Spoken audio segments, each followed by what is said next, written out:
CataractCoach.com, opening a collapsed capsular bag for the IOL. This prior ruptured globe required lens removal, and now a couple months later, you're ready for the IOL. So how do you get the bag open? So you can see this is a young patient, pediatric, not sure the exact age. Patient had a ruptured globe previously, and you can see there the 10 o'clock position on your screen, where the side of that, it ruptured the lens capsule, so the patient had to have a lensectomy and was left aphakic for a while till the eye healed up. Now everything's all healed up, and you're left with this scarred up capsular bag. So how do you open this bag up? Well, I like this idea. With viscoelastic in the AC, using a blunt instrument like this spatula, carefully try to open the bag. I'm going to watch the video for the first time with you, so it'll be interesting to see commentary together. And now going in the other direction too. So I like starting off with the two paras, 180 apart, because that'll give 360 access. That's smart. And then here's more viscoelastic. You want a dispersive agent here. Dispersive agents are your friend. Those are the ones that have the word coat in the name. OcuCoat, Viscoat, Endocoat, at least in the US. So here we go. Now micro scissors to cut some of these fibrotic bands. Yep. The goal is kind of to save as much capsule as you can. Now sometimes you can't open up or spread the anterior and posterior capsular leaflets from each other. So what would you do here? I'd try to make let's say a posteriorhexis, around 5 millimeters, 4.5, and then do a 3-piece lens with the optic captured behind that. So haptic in the sulcus and optic captured behind it. So here again, micro scissors going in here and making a few little cuts.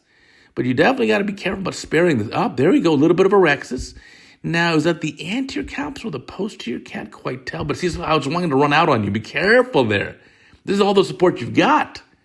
So the question is, well, do you try to separate the anterior and posterior leaflets and get the lens, quote, in the bag? Or are you better off just leaving them fused, because it's been a few months, we don't know the exact timeline. So yeah, pediatric capsule wants to run out. Even this, you'd think it'd be less elastic at this point, but still wants to run out a little bit here. And so now let's see, micro scissors at the fibrovascular part and the fibrotic part.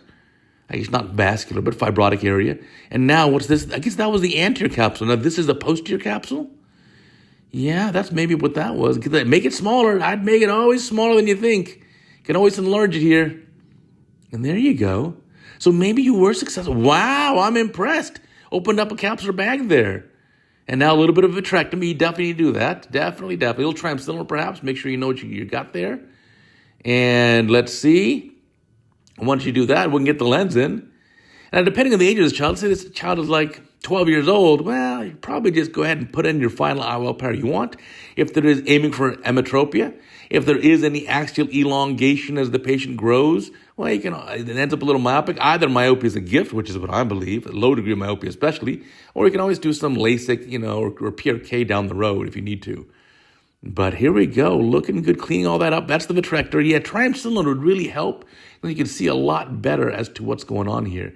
Now, is that a central corneal scar too? What is that? It's centrally, the white opacity right in the center. Oh no, that's further back. I don't think it's in the cornea. Is it? Well, let's see. That's fun. We're going to find out together.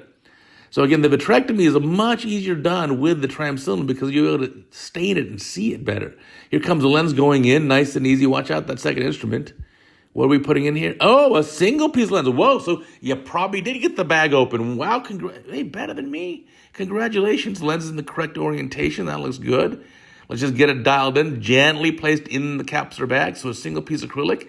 And then look at that. That's fantastic. Now, we keep the videos anonymous when you're a resident. I know the resident sent me this video, put the name on it, and you did a beautiful job. Beautiful. I really am impressed. And we don't want to feature your name as a resident. That's kind of our policy on Cataract Coach. Once you're in your practice and you're a well-established surgeon, even your first year in practice, we'll put your name on it.